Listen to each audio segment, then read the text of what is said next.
Pope Francis's legacy for caring for the planet is huge. He was the first Pope ever to bring in so much science into his encyclical. He wasn't afraid of that science. He was concerned to actually see the reality of the world around us and what was happening to the breakdown of the ecological systems, the breakdown of the planet, the breakdown of the climate, and the breakdown of communities. He's tried throughout his whole ministry as a Pope to raise our consciousnesses away from this culture of indifference. Pope Francis's legacy is,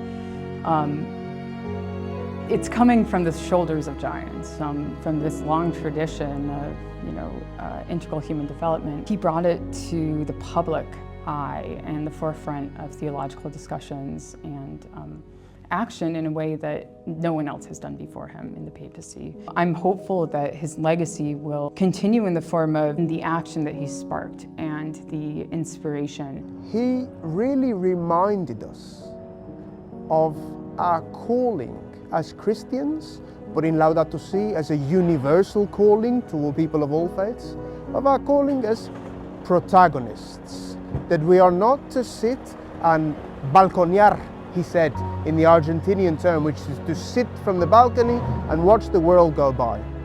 So for me, the one takeaway I have is that we are called to be protagonists, and we are to be worthy of his legacy and to honor his legacy by being these worthy protagonists in the world, building a better world for the vulnerable, for the poor, and for the natural world.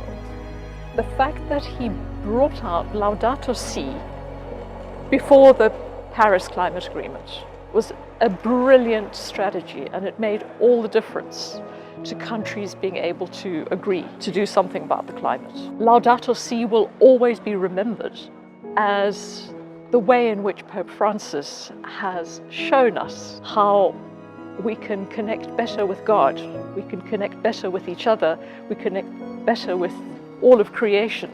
What he was doing was clarifying everything that already existed, and you look at the tradition and the ancient tradition of the church and people before that. In modern life, we've just kind of forgotten a lot of it with the advent of industrialization and technology, and I think he's bringing us back to really recognizing that Christ really is he's the king of the universe. It's not just someone who came to earth for a bit and went, and it's absolutely everything is interconnected, and I think he's actually brought us back to a sense of tradition in that element.